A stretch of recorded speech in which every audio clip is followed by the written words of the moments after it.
Bon après-midi, chers frères et sœurs. Bon après-midi, chers frères. Soyez les bienvenus sur Anjombolo TV.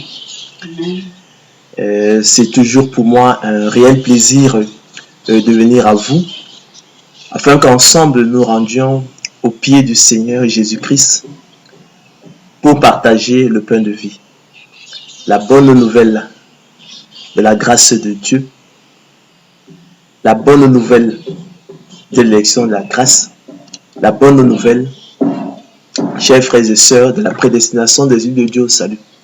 Je ne me lasse point de vous enseigner les mêmes choses. Et comme dirait l'apôtre Paul, pour vous cela est salutaire. Ce soir, nous allons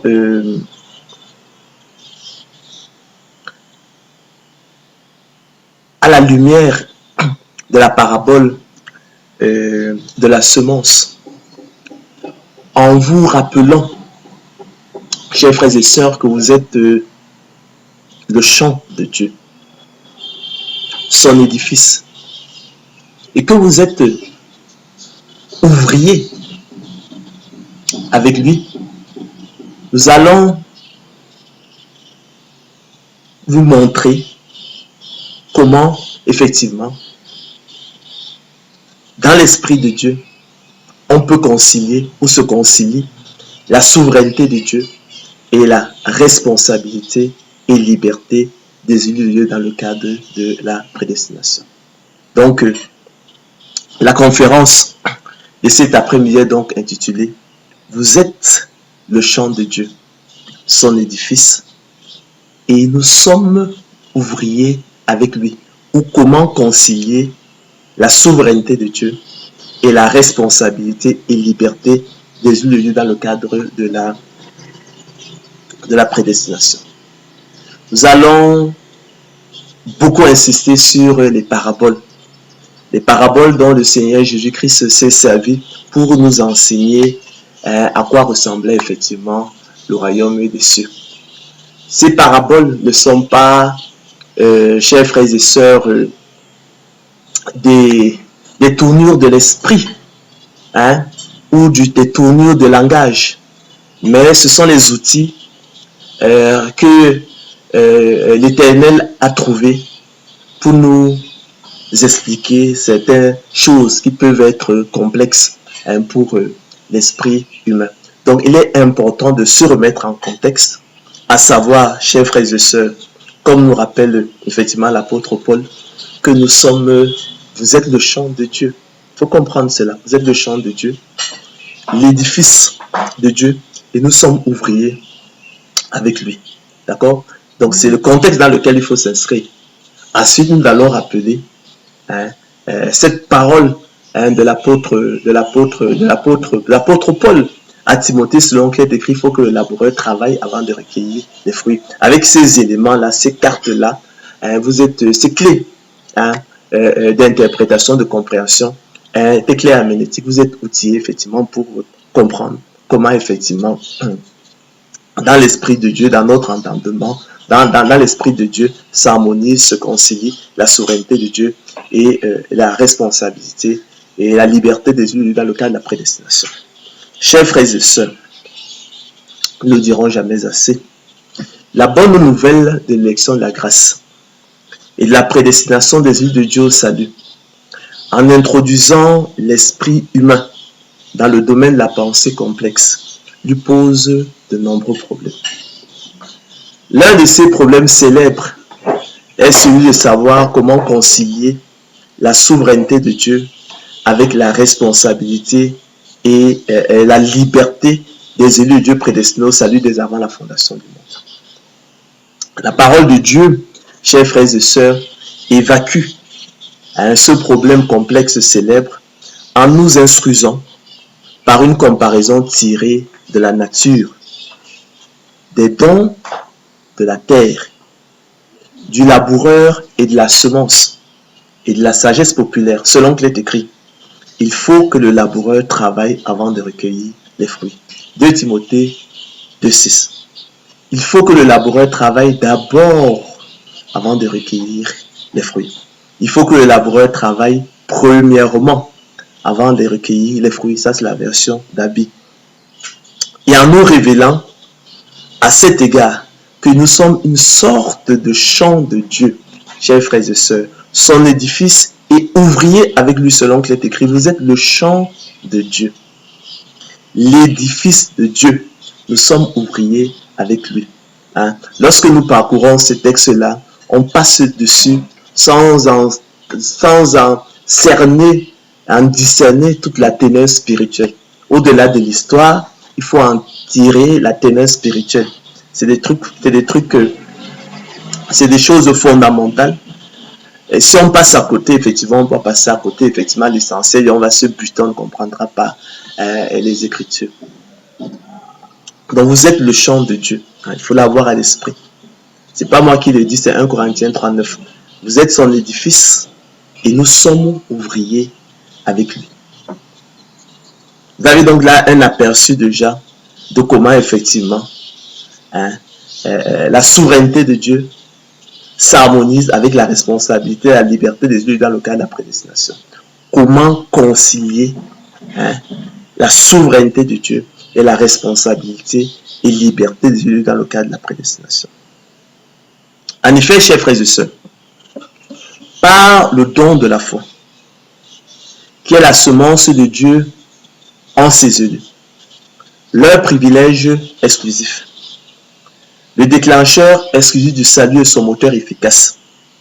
L'élu de Dieu est semblable au laboureur, disposant de la semence de maïs, d'haricots, de cacao ou encore d'arachide, dont il est notoire, avéré, établi, absolument certain et largement connu que la culture produira le précieux fruit que sont les épis de maïs, les gousses d'haricots, les cabosses de cacao ou les coques d'arachide selon le cas, mais qui naturellement, chers frères et sœurs, ne dispensent aucunement le laboureur de travailler, en l'occurrence préparer le sol, semer, mettre la semence en terre, arroser, sarcler, lutter contre les attaques des maladies, fertiliser le sol, etc. Selon qu'il est écrit, il faut que le laboureur travaille avant de recueillir les fruits. Il faut que le laboureur travaille avant de recueillir de la semence et les fruits. Il faut que le laboureur travaille avant de recueillir de la semence, le précieux fruit.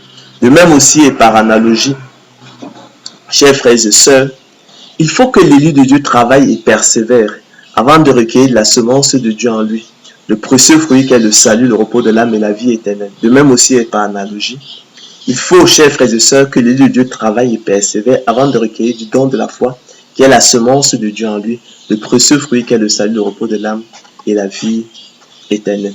En effet, chers frères et sœurs, si le laboureur par extraordinaire s'amusait à abandonner sa semence dans un tiroir, il va sans dire qu'il ne pourrait rien en attendre, car celle-ci demeurerait infructueuse, stérile, improductive. Il en est, chers frères et sœurs, des dons de la terre comme du don de la foi. Il en est des dons de la terre comme du don de la foi. Il est important que vous compreniez le contexte dans lequel on travaille. Vous voyez la parabole de la semence. Le Seigneur qui nous rappelle que nous sommes le champ de Dieu. Je rappelle que les dons de la terre, ce sont les productions de la terre. D'accord? Donc, il en est des dons de la terre comme du don de la foi. S'ils n'ont pas les œuvres, croyez-moi, chers frères et sœurs, ils sont morts en eux-mêmes. Il en est ainsi de la foi, du don de la foi, de la semence de Dieu en nous. Si elle n'a pas les œuvres, elle est morte en elle-même, affirme l'apôtre Jacques dans son épître. Mes frères, explique-t-il, que sert-il à quelqu'un de dire qu'il a la foi s'il n'a pas les œuvres? La foi peut-elle le sauver? Le don de la foi peut-il le sauver? La semence de Dieu peut-elle le sauver? Veux-tu savoir, ô homme vain, que la foi sans les œuvres est inutile? Que le don de la foi sans les œuvres est inutile? Que la semence de Dieu sans les œuvres est inutile? Abraham, notre père, ne fut-il pas justifié par les œuvres lorsqu'il offrit son fils Isaac sur l'autel? Tu vois que la foi agissait avec ses œuvres. Et que par les œuvres, la foi fut rendue parfaite. Ainsi s'accomplit ce que dit l'Écriture. Abraham crut à Dieu et cela lui fut imputé à justice. Et il fut appelé ami de Dieu. Vous voyez, chers frères et sœurs, que l'homme est justifié par les œuvres qui procèdent de la responsabilité de l'homme et non par la foi seulement, qui procède de la souveraineté de Dieu à travers le don de la foi, qui, comme vous le savez, est un don de Dieu, le privilège des seuls élus de Dieu. Rahab, la prostituée, ne fut-elle pas également justifiée par les œuvres lorsqu'elle reçut les messagers et qu'elle fit partie par un autre chemin? Comme le corps sans âme est mort, de même la foi sans les œuvres est morte. Comme le corps sans âme est mort, de même le don de la foi sans les œuvres est mort. Comme le corps sans âme est mort, de même la semence de Dieu sans les œuvres est morte, infructueuse. Conclut-il. Ne vous y trompez pas, mes frères bien-aimés.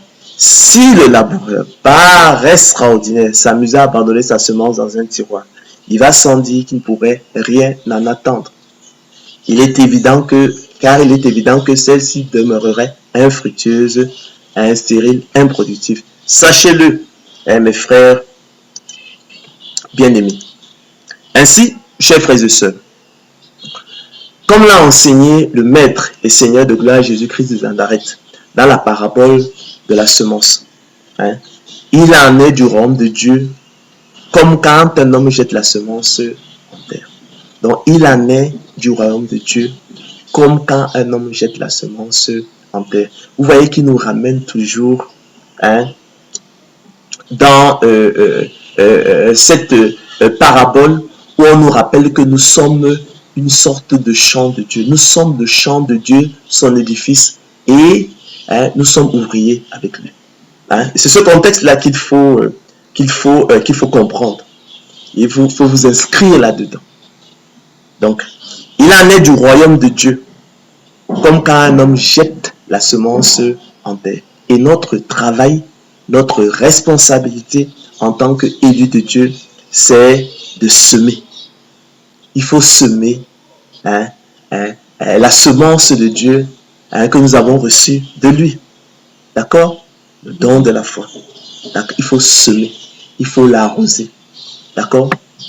Donc, c'est ça notre responsabilité. Donc, il en est du royaume de Dieu, comme quand un homme jette la semence en terre. D'accord? Notre responsabilité, c'est de semer la semence que nous avons reçue de Dieu, d'arroser.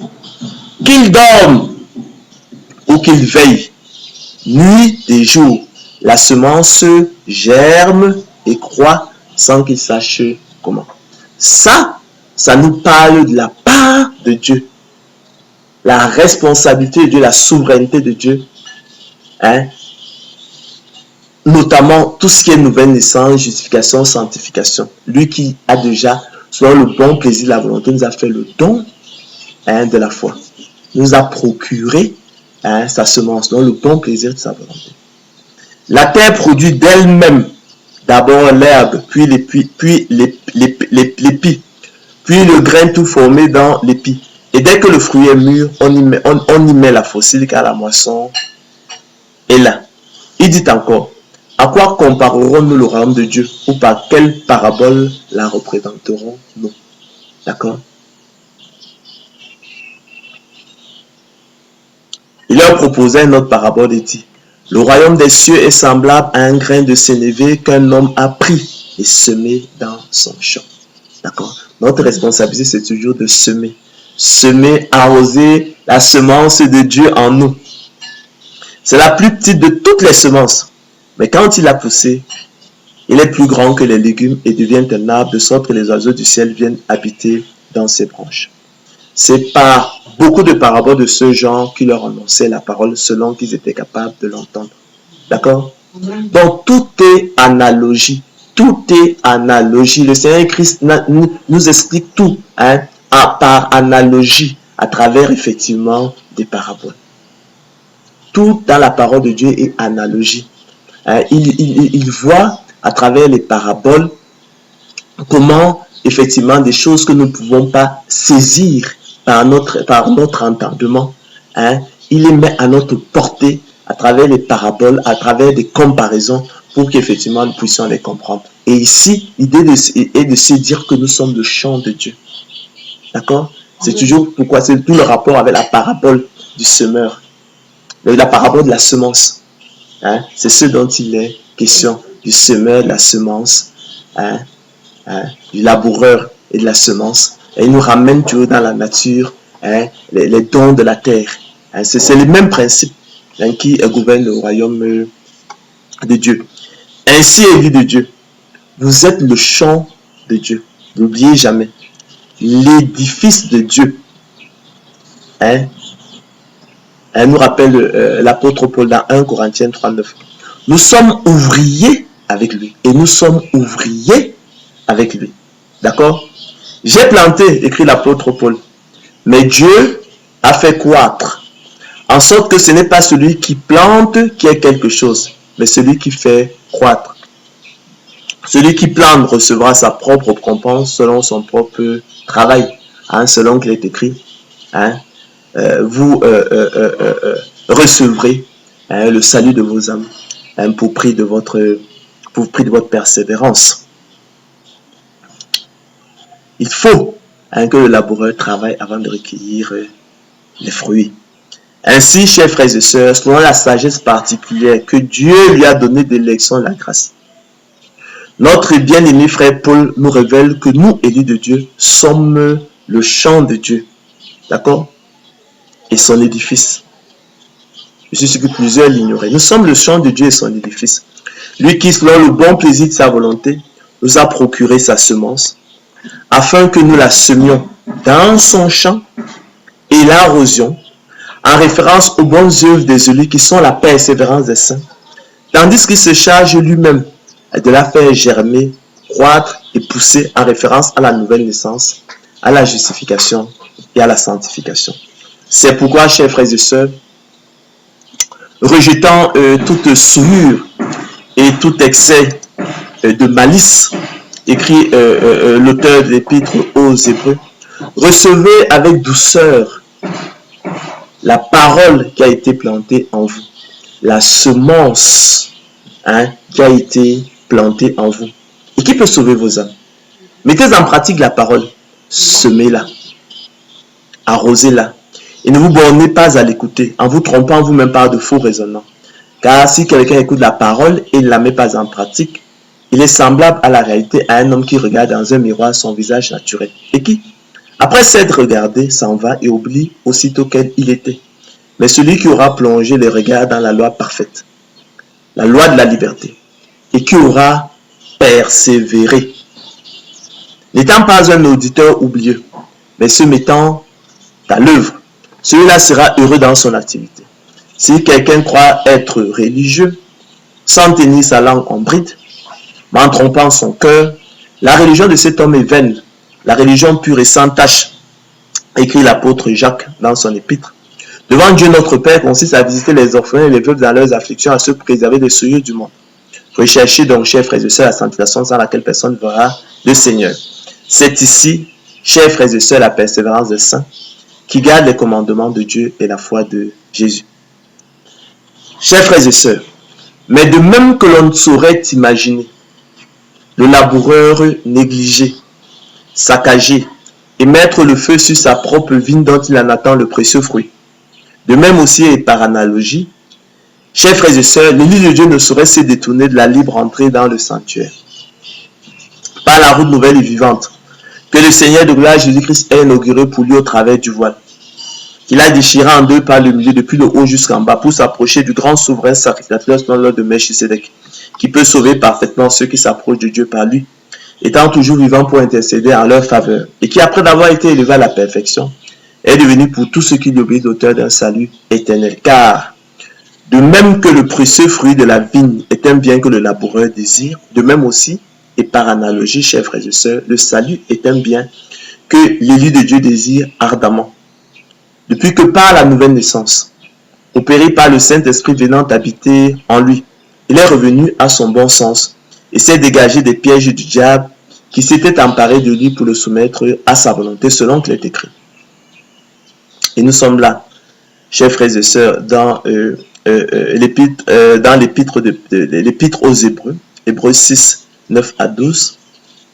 Quoique nous parlions ainsi, bien-aimés, nous attendons, pour ce qui vous concerne, des choses meilleures et favorables au salut. N'oublions jamais, car Dieu n'est pas injuste pour oublier votre travail et l'amour que vous avez montré pour son nom, ayant rendu et rendant encore des services aux saints.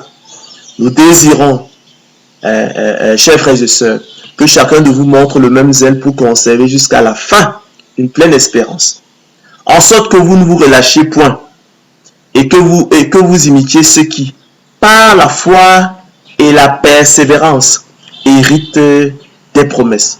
Lorsque Dieu fit la promesse à Abraham, ne pouvant jurer par un plus grand que lui, il jura par lui-même et dit, certainement je te bénirai et je multiplierai ta postérité. Et c'est ainsi, chers frères et sœurs, qu'Abraham, ayant persévéré, obtint l'effet de la promesse. Or, les hommes jurent par celui qui est plus grand qu'eux. Et le serment est une garantie qui met fin à tous leurs différends. C'est pourquoi Dieu, chers frères et sœurs, voulant montrer avec plus d'évidence aux héritiers de la promesse l'immutabilité de sa résolution, intervint par un serment afin que par deux choses immuables, dans lesquelles il est impossible que Dieu monte, nous trouvions un puissant encouragement. Nous dont le seul refuge a été de saisir l'espérance qui nous était proposée. Cette espérance, nous la possédons comme une encre de l'âme, sûre et solide. Elle pénètre au-delà du voile, là où Jésus est entré pour nous comme précurseur et a été fait souverain sacrificateur pour toujours, selon l'ordre de Melchisédek. Ainsi, élu de Dieu, c'est à cause de nous qu'il a été écrit que celui qui laboure doit labourer avec espérance. Espérance ici comme attente confiante en bien qu'on désire. Car n'oubliez jamais, chers frères et sœurs, nous ne le dirons jamais assez, car c'est en espérance que nous sommes sauvés. Car nous aussi, nous étions autrefois insensés, explique l'apôtre Paul à Tite, désobéissants, égarés, asservis à toute espèce de convoitise et de volupté, vivant dans la méchanceté et dans l'envie, dignes d'être haïs et nous haïssant les uns les autres. Mais lorsque la bonté de Dieu, notre Sauveur, et son amour pour les hommes ont été manifestés, il nous a sauvés, non à cause des œuvres de justice que nous avons faites, mais selon sa miséricorde, sa pitié. Comment? Par la nouvelle naissance opérée par le Saint-Esprit qu'il a répandu sur nous avec abondance par Jésus-Christ notre Sauveur, afin que, déclarés justes par sa grâce, nous devenions en espérance héritiers de la vie éternelle. Or, l'espérance qu'on voit n'est plus espérance, explique-t-il. Ce qu'on voit, peut-on l'espérer encore? Mais si nous espérons ce que nous ne voyons pas, nous l'attendons avec persévérance. À cet égard, rappelons que la persévérance est l'action de persévérer, la conduite, la qualité d'une personne qui persévère. Le verbe persévérer, pour sa part, signifie, chers frères et sœurs, continuer de faire, d'être ce qu'on a résolu par un acte de volonté renouvelée. Donc le verbe persévérer, pour sa part, signifie continuer de faire, d'être ce qu'on a résolu par un acte de volonté renouvelée. Ainsi, la liberté de la volonté des élus de Dieu, prédestinés au salut dès avant la fondation du monde, se connaît sans preuve par la seule espérance que nous en avons à travers la persévérance des saints, qui au quotidien, comme l'apôtre Paul, soutiennent et combattent le bon combat de la foi pour saisir la vie éternelle à laquelle ils ont été appelés efficacement. En effet, chers frères et sœurs, la persévérance procède de la liberté de la volonté de l'homme, comme sous-entend le sens du verbe persévérer qui comporte, comme nous l'avons vu, un acte de volonté renouvelée. Ainsi, la persévérance des saints témoigne de la liberté de la volonté des élus de Dieu, prédestinés au salut dès avant la fondation du monde, ainsi que de leur responsabilité. La persévérance des saints, qui procède d'un acte de volonté renouvelée, atteste la liberté des élus de Dieu et de leur responsabilité. Permettez-moi donc, chers frères et sœurs, de rappeler opportunément la définition de la prédestination des élus de Dieu au salut dont parle la Bible, afin qu'elle ne soit plus comprise de travers, à l'envers, pervertie, calomniée, mal aimée, confondue avec le fatalisme. Cet argument paresseux qui conclut à l'inutilité de l'effort. Mais qu'elle soit chérie pour ce qu'elle est véritablement savoir, l'expression de l'infinie richesse de la grâce de Dieu par sa bonté envers ses élus en Jésus-Christ. De façon pratique, chers frères et sœurs, on peut définir la prédestination des élus de Dieu au salut comme le choix souverain de Dieu avant la fondation du monde. D'accord? Et son appel efficace par le moyen du don de la foi qui est sa semence dans ses élus, leur privilège exclusif, le déclencheur celui du salut et son moteur efficace, les équipant et outillant pour les rendre aptes et capables, non seulement de discerner quelle est la volonté de Dieu, ce qui est bon, agréable et parfait, mais aussi de la faire efficacement de façon à accomplir l'esprit de la loi. Selon qu'il est écrit, celui qui fait la volonté de Dieu demeure éternellement. Quiconque fait la volonté de Dieu, celui-là est mon frère, ma soeur et ma mère. En l'occurrence, aimer Dieu, croire au Seigneur Jésus-Christ, le Sauveur du monde. Prendre plaisir à la loi de Dieu et se réjouir en suivant ses préceptes comme possédant tous les trésors. En faire ses délices et ses conseillers. Rechercher Dieu de tout son cœur avec un cœur honnête et droit. Soutenir et combattre de bons combats de la foi. Pour saisir la vie éternelle à laquelle ils ont été appelés efficacement. Choisir les ordonnances de Dieu. Rechercher la sanctification sans laquelle personne ne verra le Seigneur. Mener une vie de sainteté. Se préserver des soucis du monde. Être zélé pour les bonnes œuvres. Prier sans cesse. Entrer dans le sanctuaire, pour s'approcher du grand souverain sacrificateur selon l'ordre de Melchisédek, Jésus, le Fils de Dieu, qui peut sauver parfaitement ceux qui s'approchent de Dieu par lui, étant du vivant pour intercéder en leur faveur, et qui, après d'avoir été élevé à la perfection, est devenu pour tous ceux qui lui obéissent l'auteur d'un salut éternel. Les distinguant ainsi de l'homme animal, des reprouvés selon qu'il est écrit, vous a été fait la grâce par rapport à Christ de croire en lui. Vous a été fait le privilège par rapport à Christ de croire en lui. Mais l'homme animal ne reçoit pas les choses, l'Esprit de Dieu, car elles sont une folie pour lui et ne peut les connaître parce que c'est spirituellement qu'on en juge. C'est là, chers frères et sœurs, ce qui fait notre joie. C'est là, chers frères et sœurs, ce qui fait ma joie. C'est là, chers frères et sœurs, ce qui devrait faire votre joie. Quoique maintenant, plus qu'il le faut, selon qu'il est écrit, il faut que le laboureur travaille avant de recueillir les fruits. Nous soyons attristés pour un peu de temps par diverses épreuves, afin que l'épreuve de notre foi, plus précieuse que l'or périssable qui cependant est éprouvé par le feu, vous le savez, ait pour résultat la louange, la gloire et l'honneur lorsque Jésus-Christ apparaîtra. Lui que nous aimons sans l'avoir vu, en qui nous croyons, chers frères et sœurs, sans le voir encore, nous réjouissons d'une joie ineffable et glorieuse parce que nous obtiendrons le salut de nos âmes pour prier de notre foi. Ainsi, chers frères et sœurs, la prédestination des élus de Dieu au salut doit donc simplement s'entendre pour simplifier les choses, pour être pragmatique, comme le privilège du don de la foi des élus de Dieu, le privilège de la semence de Dieu en eux, selon le bon plaisir et la volonté de Dieu, en sorte qu'à l'écoute de la parole de Dieu, ils la reçoivent avec joie, empressement, et la mettent en pratique. Tandis que l'homme animal, privé du don de la foi, selon le bon plaisir et la volonté de Dieu, spirituellement mort, et étranger à la vie de Dieu, endurcit son cœur selon qu'il est écrit, mais l'homme animal ne reçoit pas les choses, l'Esprit de Dieu, mais l'homme animal n'accepte pas les choses, l'Esprit de Dieu. Pourquoi?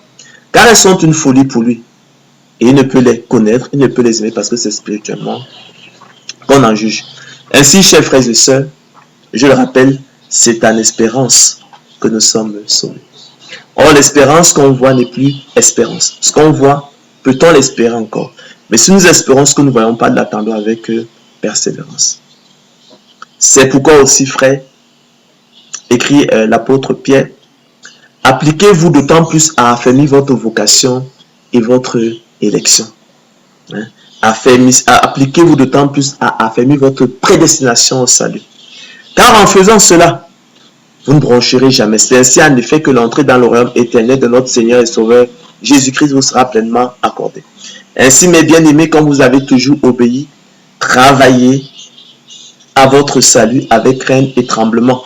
Écrit l'apôtre Paul aux Philippiens. En effet, écrit l'apôtre Paul dans l'épître qu'il adresse aux Philippiens, ce n'est pas que j'ai déjà remporté le prix ou que j'ai déjà atteint la perfection ou achevé la course.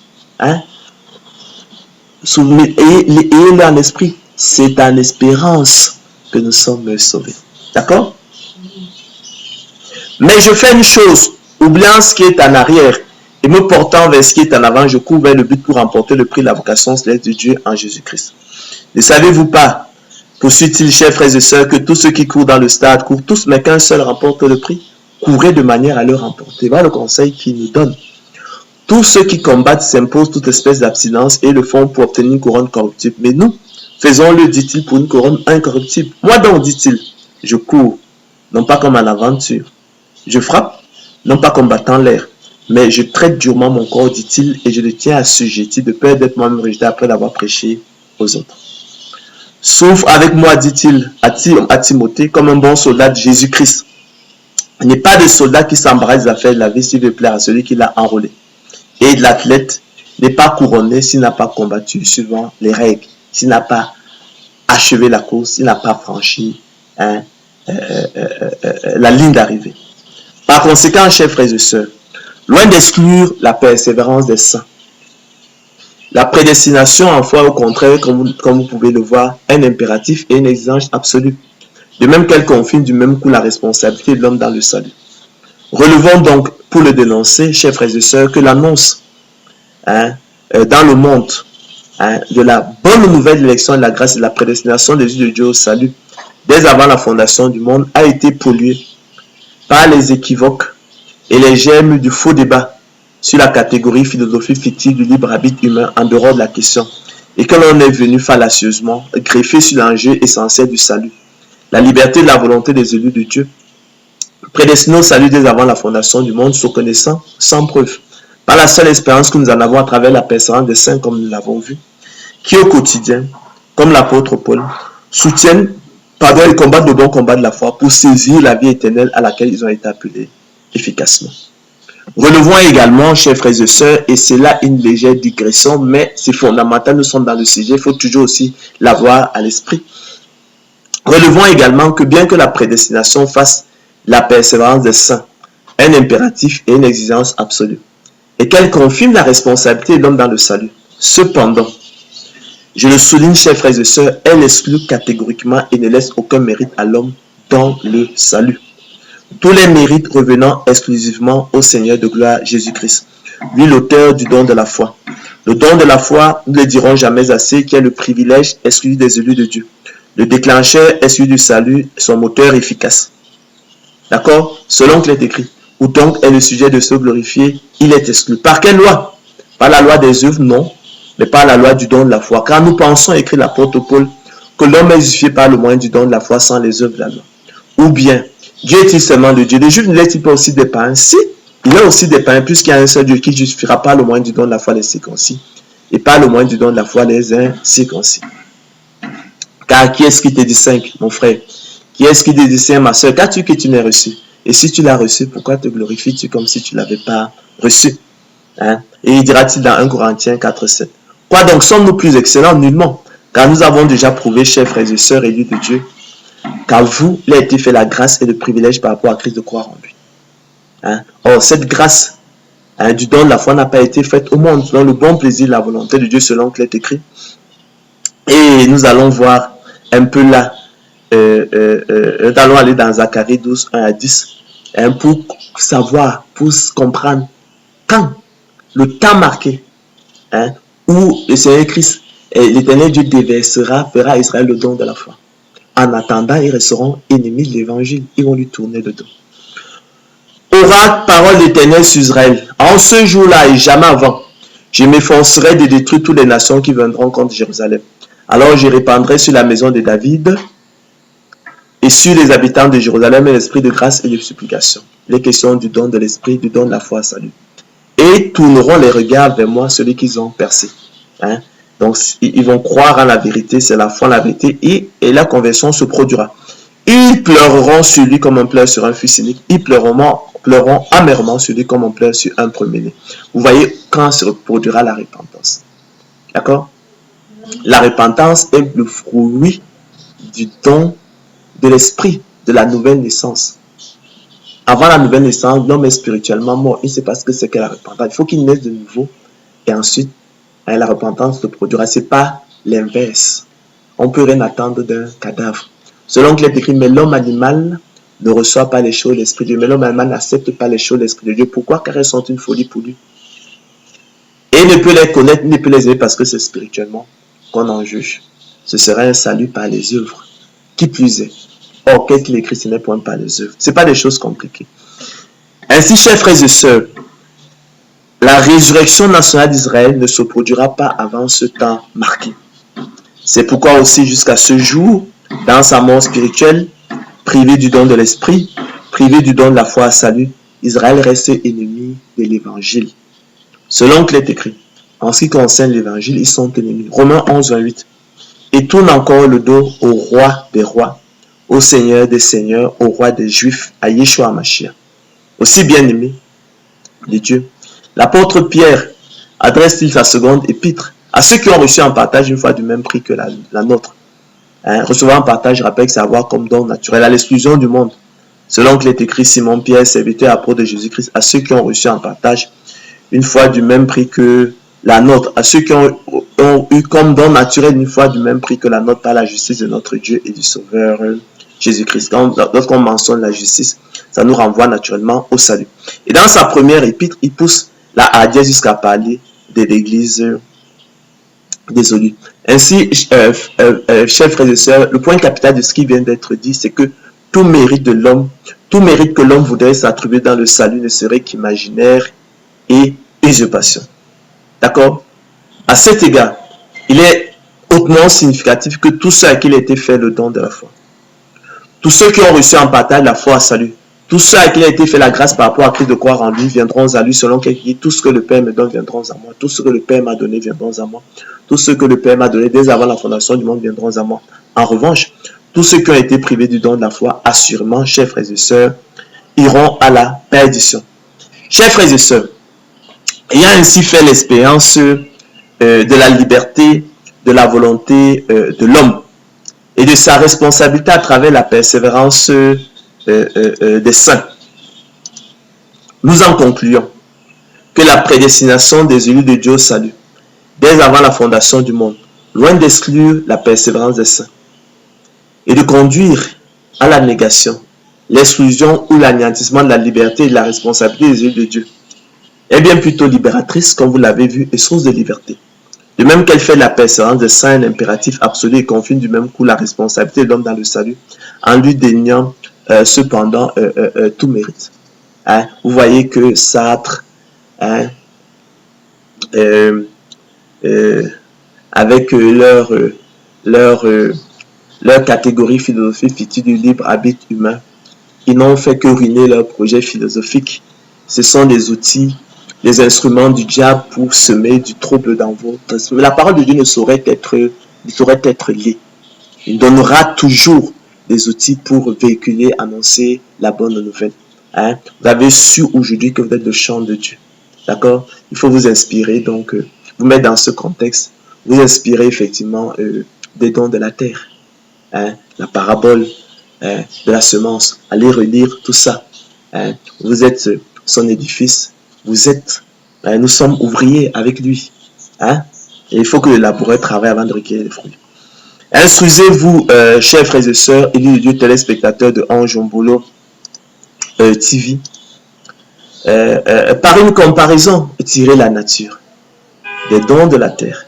Les dons de la terre, j'ai dit, c'était les productions de la terre. Ouais, un peu comme le sol, ça se produit. Du laboureur et la semence et la sagesse populaire selon qu'il est écrit. Il faut que le laboureur travaille avant de recueillir les fruits. En effet, nous l'avons dit, et c'est ce qu'il faut retenir, par le don de la foi, qui est la semence de Dieu en ses élus, leur privilège exclusif, le déclencheur exclusif du salut et son moteur efficace. L'élu de Dieu est semblable au laboureur disposant de la semence de maïs, d'haricots, de cacao ou encore d'arachide, dont il est notoire, avéré, établi, absolument certain.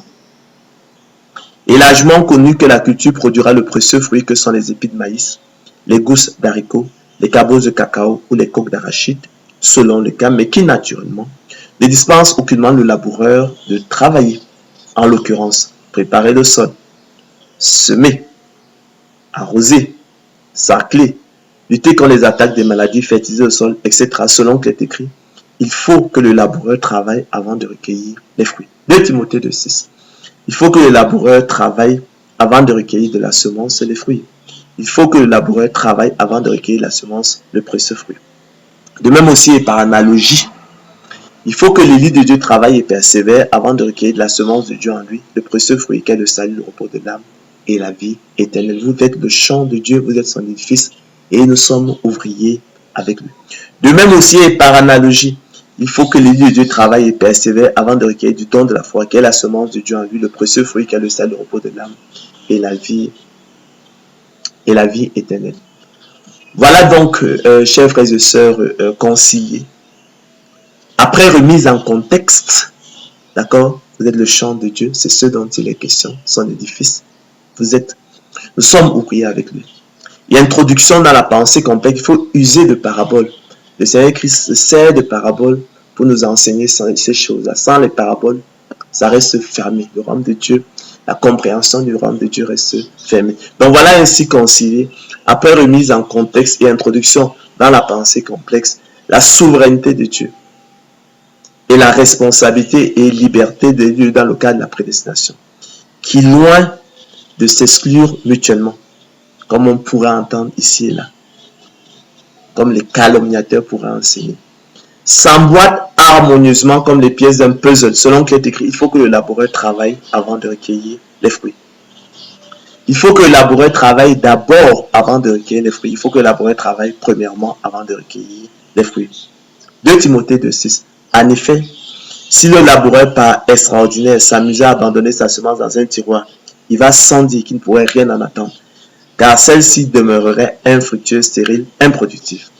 Il en est des dons de la terre, comme du don de la foi. Comprenez-le. Sinon pas les œuvres, ils sont morts en eux-mêmes. Il en est ainsi de la foi, du don de la foi, de la semence de Dieu en nous. Si elle n'a pas les œuvres, elle est morte en elle-même. Mes frères, écrit l'apôtre Jacques, que sert-il à quelqu'un de dire qu'il a la foi s'il n'a pas les œuvres? La foi peut-elle le sauver? Le don de la foi peut-elle le sauver? La semence de Dieu, abandonnée dans le tiroir, peut-elle le sauver? Veux-tu savoir, ô homme vain, que la foi sans les œuvres est inutile? Que le don de la foi sans les œuvres est inutile? Que la semence de Dieu sans les œuvres est inutile? Abraham, notre père, ne fut-il pas justifié par les œuvres lorsqu'il offrit son fils Isaac sur l'autel? Tu vois que la foi agissait avec ses œuvres et que par les œuvres, la foi fut rendue parfaite. Ainsi s'accomplit ce que dit l'Écriture. Abraham crut à Dieu et cela lui fut imputé à justice. Et il fut appelé ami de Dieu. Vous voyez donc, chers frères et sœurs, élus de Dieu, chers téléspectateurs de Onjombolo TV, que l'homme est justifié par les œuvres, qui procèdent la responsabilité de l'homme, et non pas la foi seulement, qui procède la souveraineté de Dieu à travers le don de la foi. Rahab, la prostituée, poursuit l'apôtre Jacques, ne fut-elle pas également justifiée par les œuvres lorsqu'elle reçut les messagers et qu'elle fit partie par un autre chemin? Comme le corps sans âme est mort, conclut-il, de même la foi sans les œuvres est morte. Comme le corps sans âme est mort, de même le don de la foi sans les œuvres est mort. Comme le corps sans âme est mort, de même la semence de Dieu sans les œuvres est morte, infructueuse. Car nous sommes ouvriers avec Dieu. D'accord? Ne l'oubliez pas. D'accord? Vous êtes le champ de Dieu, l'édifice de Dieu, et il faut que le laboureur travaille avant de recueillir les fruits. Nous sommes donc, chers frères et sœurs, parvenus au thème de notre conférence. Hein, et en vous remettant en contexte, à savoir effectivement que vous êtes le champ de Dieu, son édifice, et que nous sommes ouvriers avec Dieu. En nous instruisant par effectivement le don, les dons, en nous inspirant des dons de la terre, voir comment est-ce que ça fonctionne, de la nature, de la parabole de la semence, des paraboles tirées effectivement du laboureur et la semence, de ce qui le Seigneur nous a un peu instruit sur le royaume de Dieu, sur les voies de Dieu, qui effectivement nous resterait fermés à l'absence effectivement de ces paraboles. Donc, se remettre en contexte, vous êtes le champ de Dieu, vous êtes son édifice, nous sommes ouvriers avec lui. Et il faut que le laboureur travaille avant de recueillir les fruits. D'accord? Voilà donc concilier, chers frères et sœurs, la souveraineté de Dieu et la responsabilité et liberté de Dieu dans le cadre de la prédestination. J'ose espérer que en réécoutant effectivement cette conférence, les choses seront claires dans votre tête, vous serez apaisés. Vous trouverez dans l'élection de la grâce, la prédestination des yeux de Dieu au salut, une consolation éternelle, une bonne espérance et un puissant encouragement. Il n'y a aucune contradiction hein, dans ces choses-là. Le Saint-Esprit hein, ne sont contredit point. Aucune contradiction. On a vu au contraire comment les choses s'harmonisaient et c'est formidable. Que chacun fasse son travail. Dieu qui, effectivement, nous fait le don de la foi, qui nous procure la semence. D'accord? Notre responsabilité. Hein? Et donc, il nous procure la semence à nous exclusivement et Dieu. Et c'est notre privilège. D'accord? Et c'est ça fondamentalement la prédestination. Maintenant, notre responsabilité, ce sera de la semer, de l'arroser. Il faut semer, arroser. Les phénomènes de germination, croissance, d'accord? Ça